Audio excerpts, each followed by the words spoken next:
GodQuestions.org finally begins to critique mid-tribulationism, noting its assumption that the church faces a persecution in the first half of a so-called 7-year tribulation. Prewrath says, yeah, we agree that believers will endure persecution under the Antichrist, but we reject the timing that the timing of the persecution. In other words, we don't think that the persecution is going to last for Christians, that's going to last the entire length of the 3.5 years because of Jesus' words that the Great Tribulation is going to be cut short by something.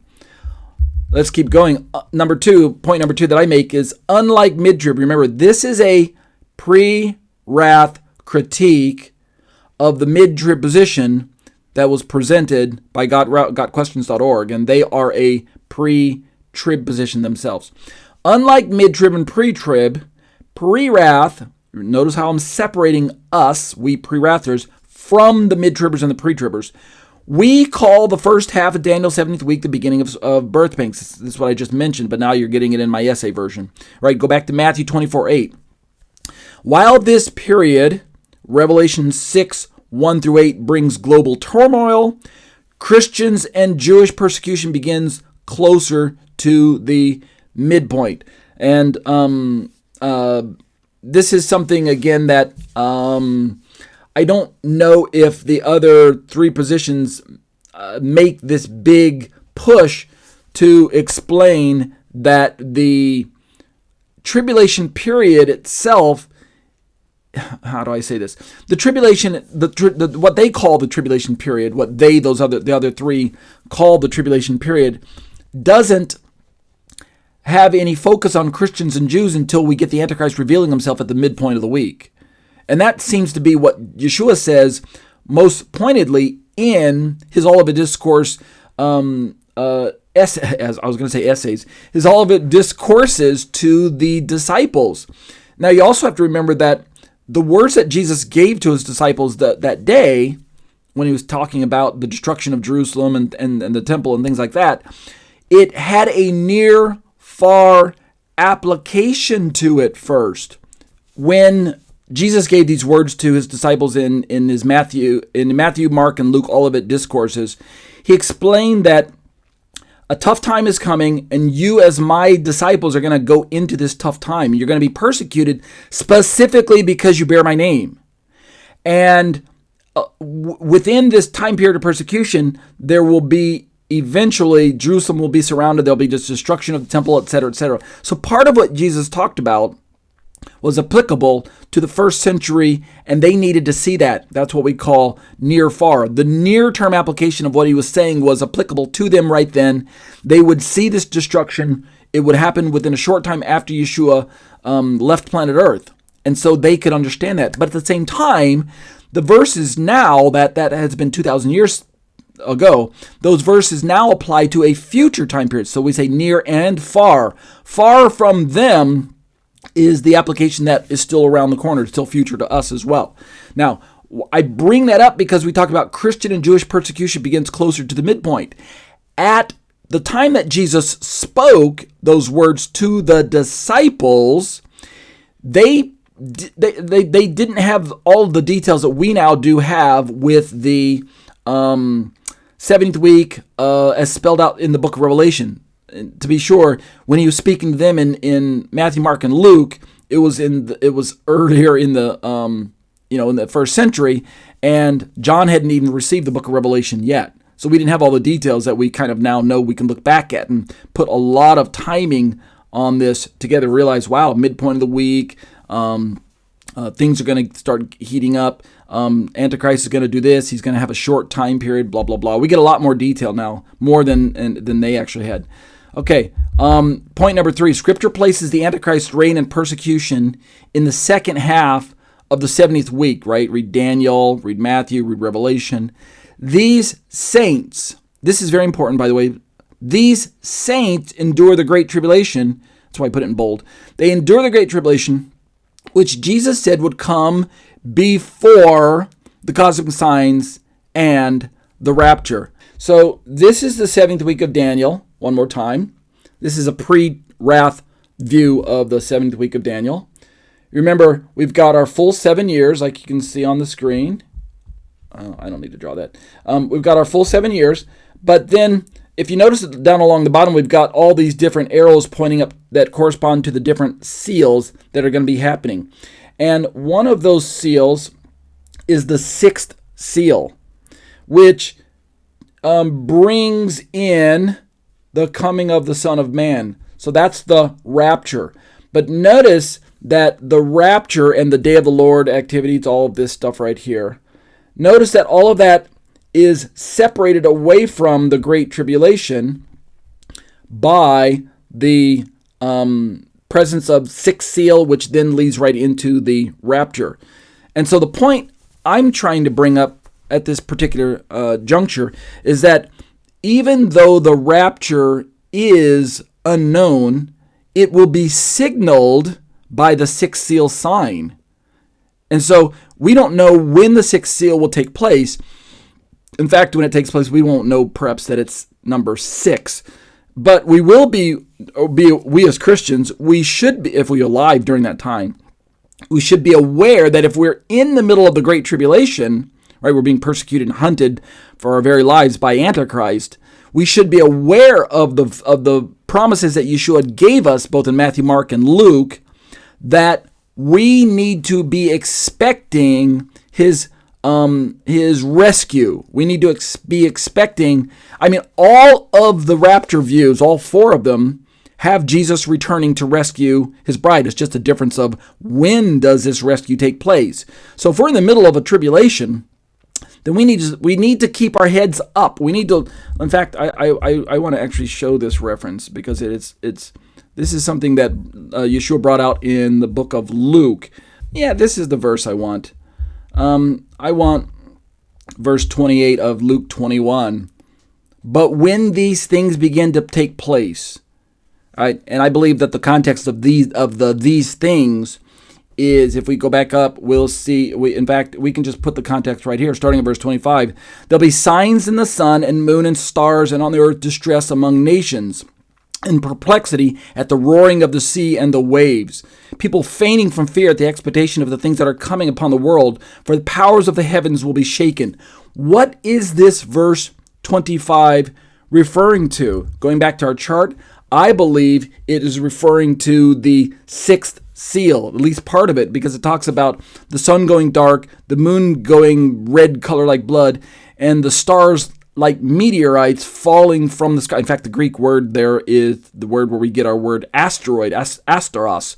Like they look like asteroids falling from the sky. I believe that will be one of the signs, if not the sign, of the second coming. And following on the heels of verse 25 and 26 here in Luke 21, Yeshua says in verse 27, and they will see the Son of Man coming in a cloud with power and great glory. I believe verse 27 is the rapture. Contrary to the pre-tribbers who think that this is the second coming, not the rapture, I as a Prewrather interpret verse 27 as the rapture. And it's from there that verse 28, Yeshua says, but when these things, so that's the context. What are these things? These things prior to his coming that he just mentioned in verse 27 must immediately at least be the signs of verse 25 and 26. The sun, moon, stars, earth in distress, roaring of the sea and the waves, people fainting from fear, blah, blah, blah, blah, blah, the powers of the heavens being shaken. I believe that's the immediate context of these things. And here's the promise. When these things begin to take place, straighten up and lift up your heads, because your redemption, what is that redemption? That redemption, I take it to be the rapture, your redemption. So going back over to my my commentary here, the saints endure the great tribulation, which Jesus said would come before the cosmic signs and the rapture. So in the order, going from what we were talking about earlier in 2 Thessalonians, we've got Antichrist showing up, and then we've got this great tribulation that happens, and then we've got these cosmic signs that show up, and then we've got the rapture. So if we go back and look at the chart, we can see it like this. We've got the Antichrist making a covenant way over here at the beginning of the week, but then we've got a number of things that start to take place. Remember, this time period here is, we can call that the the beginning of sorrows. It's this first 3.5 years here that I've just put a little square around. But we got some persecution that's going to start heating up around this point in time. But it's not until the Antichrist is revealed at the midpoint of the week with the abomination of desolation that the Great Tribulation is going to kick off. So that's why this thing right here in the middle is going to, that I'm coloring yellow, is going to be very, I think, obvious to Christians. It's actually the revealing of the Son of Man. Sorry, not the Son of Man. The son of perdition.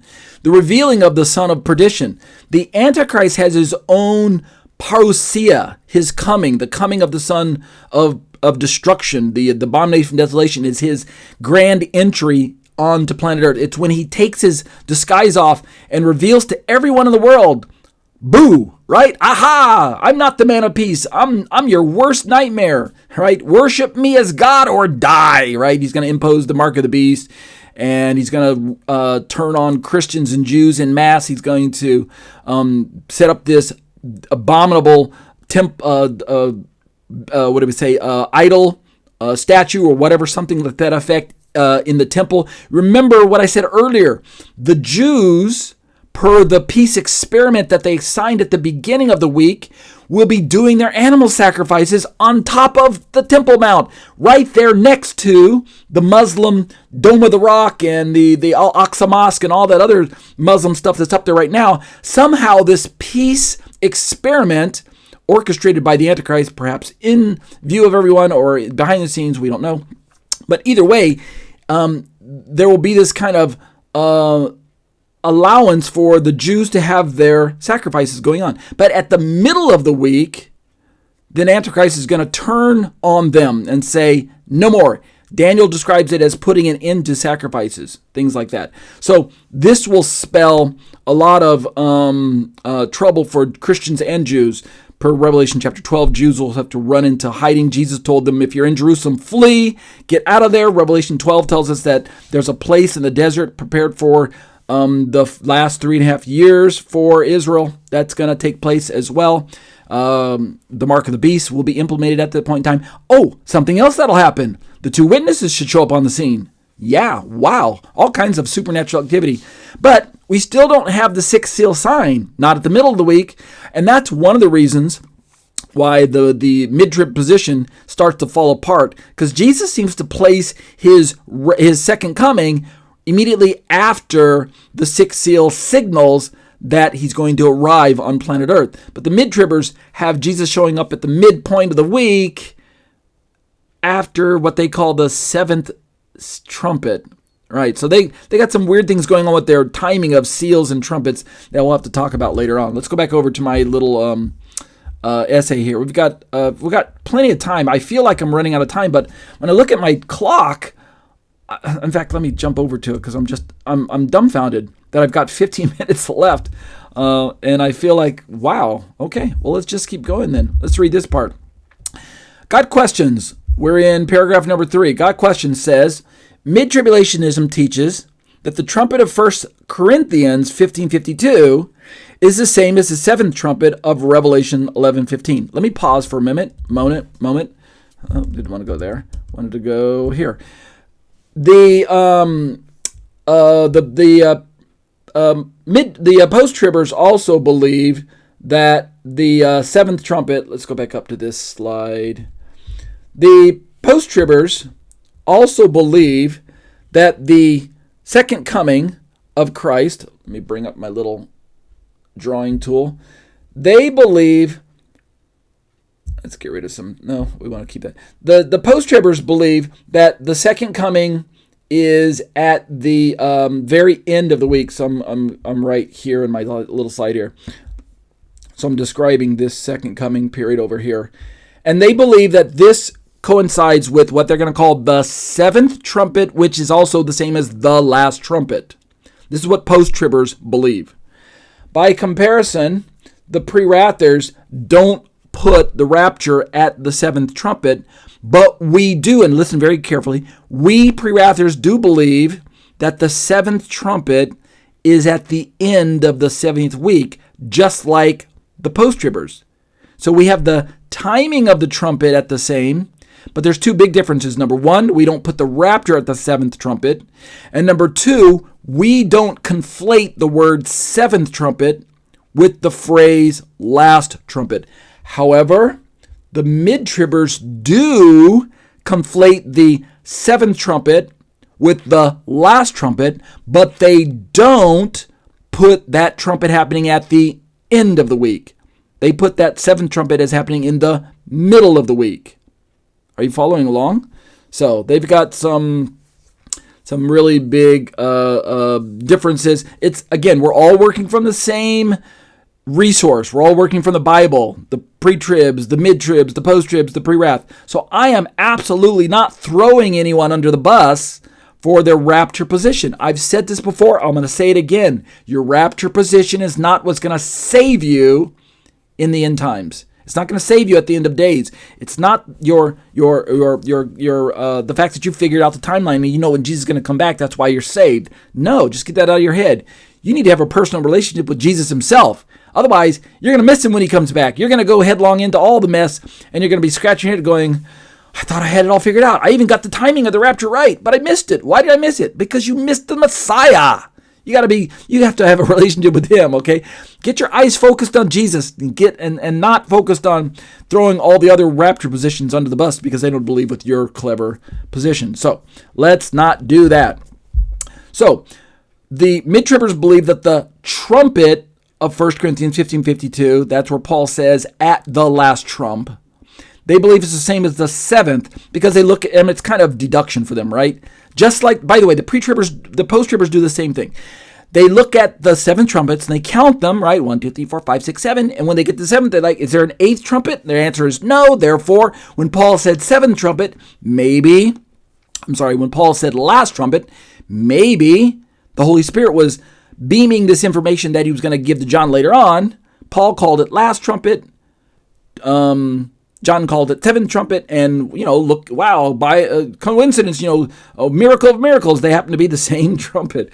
You can hear by the sarcasm in my voice that I don't hold to this particular logic, but I absolutely could be wrong.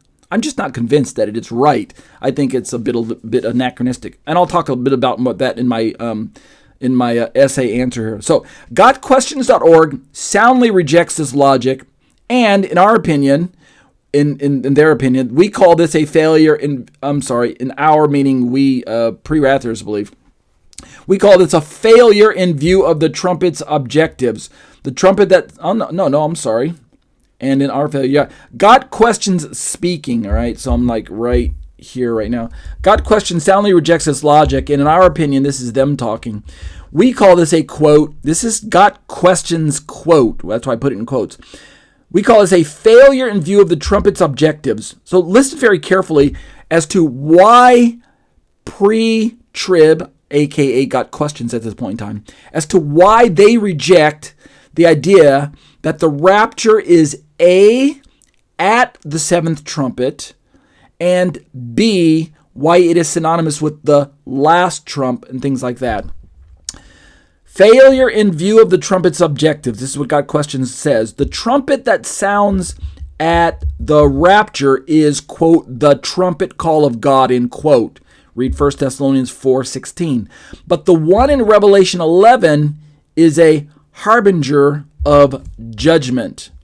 Okay, notice what they're saying here. I think has some traction. Even though I'm not a pre-tribber, I'm on board with what they're trying to say here.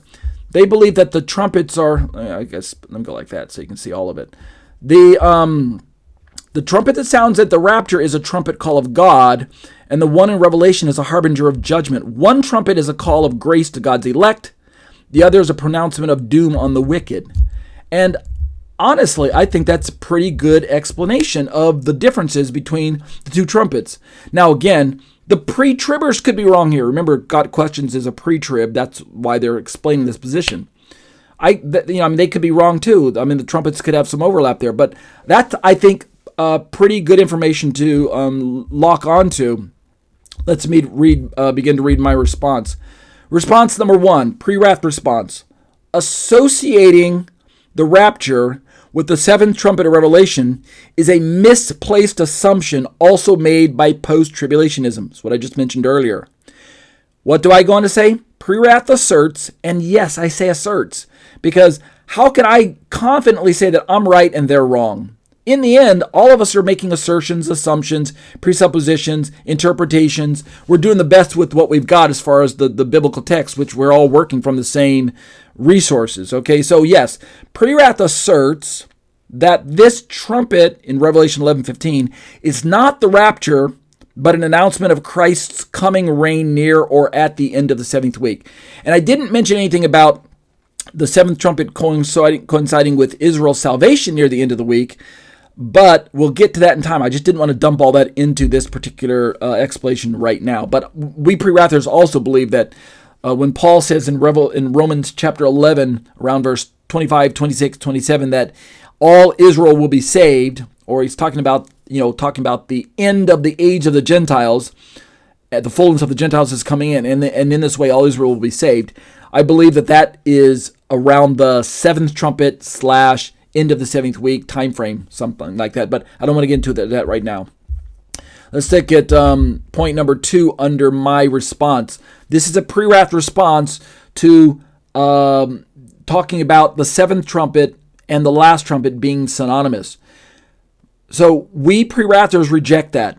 We reject the conflating, the overlapping of the terms, last trumpet with seventh trumpet. We also reject the timing that Midtrib asserts that this trumpet, the seventh trumpet, is blown at the midpoint of the week. We reject that as well. In fact, all the other three positions reject that. The pre-tribbers put the seventh trumpet at the end of the seventh week. The post-tribbers put the seventh trumpet at the end of the seventh week. And we Prewrathers also put let me just jump over to the chart.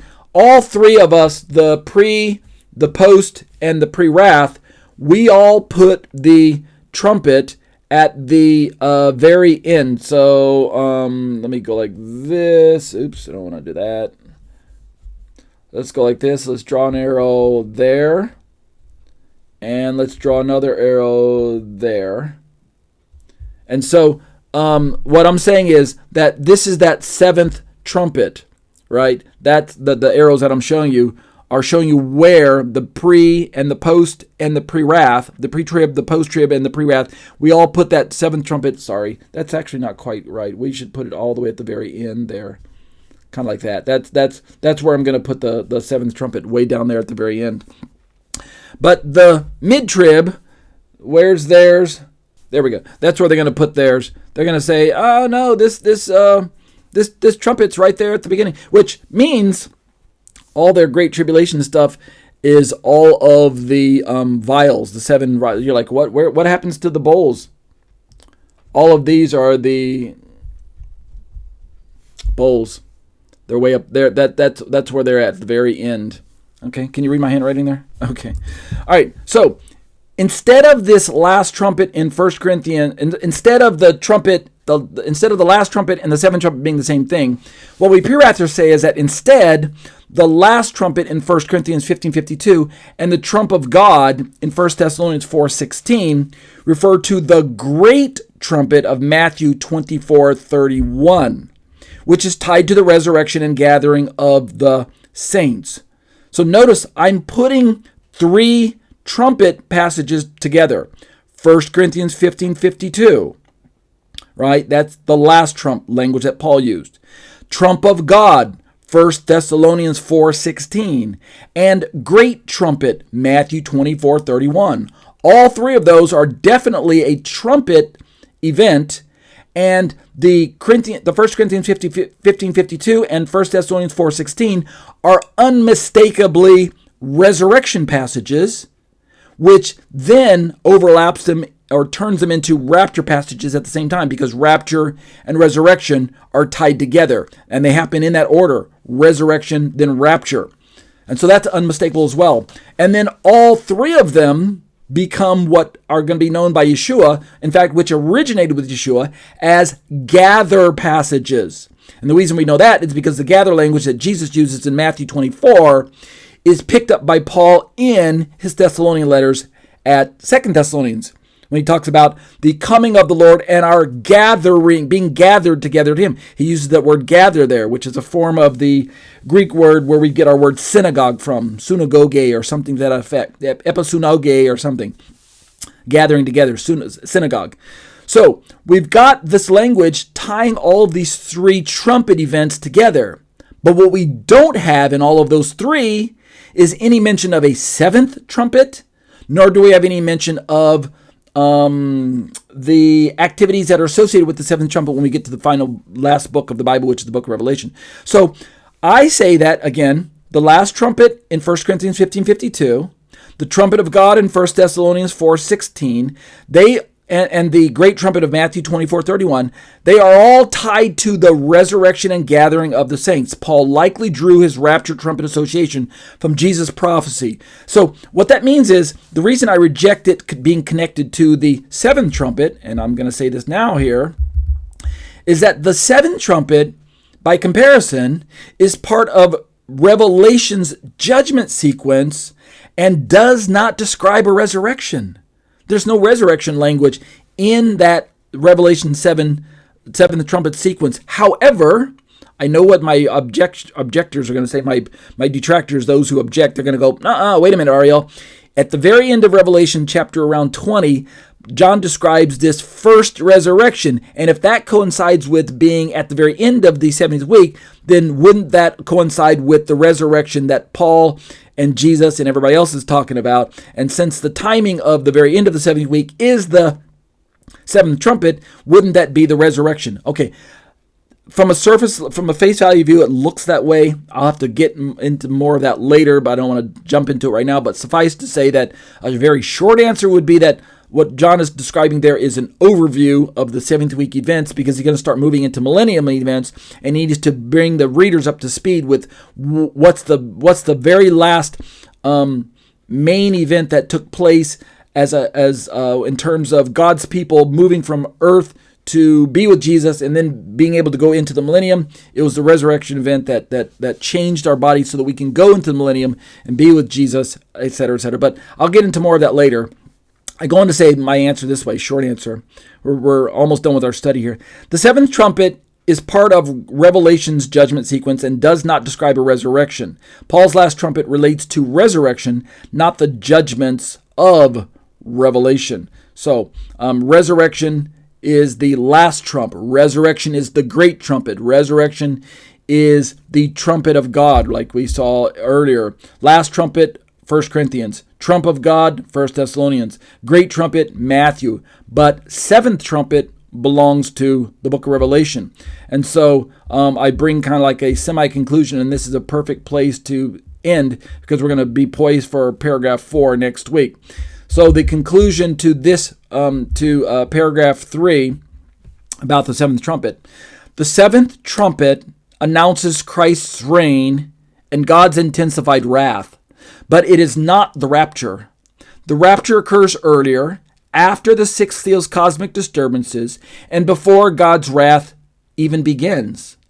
The seventh trumpet leads into the bowl judgments and Christ's second coming. And so we're not going to be able to explain these trumpets completely for now, but I do want to give you a kind of a sneak preview of maybe what some of them might look like. Give me a second. Okay, let's jump over to the slides. So we've got 7 seals, 7 trumpets, and 7 bowls in this particular slide. Notice that seal number 7 initiates the 7 trumpets themselves, and then the 7th trumpet itself initiates the 7 bowls. So let me bring up my little tool here. I'm not going to get deep into this, but just know that for now, I believe that the rapture should take place around this particular spot. Maybe don't want to draw a circle. Maybe want to draw just an X. Somewhere right in this area. Okay. That's the rapture. That's a poor looking. So we'll call that rapture somewhere there. But then notice that the 6th and 7th seal are not to be equated with the 6th or the 7th trumpet. And by the way, the fact that trumpet number 1 is over here does not mean that it relates to trumpet number 4 over here. Don't get confused and think that that's what's going on. It's just trying to say that all of the trumpets are collapsed inside of trumpet, or inside of seal number 7, but they still have to be played out sequentially in a direction that moves them away from the 7th trumpet. And then likewise, when we get to trumpet number 7, we get all of the bowls that are contained therein, but they also lead in a direction away from the trumpet, so that we have some sequencing going on. But again, let me wipe out all of that for a second. What I'm saying is that the rapture that takes place around here is not to be equated with the end of the week, which takes place about here, right? That would be about the end of the 70th week, is at that particular point in time. So we could then begin to, no, I don't want to show you that. I don't want to show you that. I don't want to show you that. Okay. That's probably good enough. We'll eventually get into some of this. I got more charts that show differences, comparisons, and contrasts between seals, trumpets, and bowls, and another one that shows more information about seals, trumpets, and bowls. But there's no need to get into that right now. Let's just draw our study to a close with the conclusion about the 7th trumpet announcing Christ's reign. This is pre-wrath theology, and I'll close with this. 7th trumpet announces Christ's reign, God's intensified wrath, but it's not the rapture. The rapture occurs earlier, after the 6 seals cosmic disturbances, and before God's wrath begins. The 7th trumpet leads into the bowl judgments and Christ's second coming. And we'll stop there with our eschatology study. That'll do it for eschatology, a biblical study of end time events.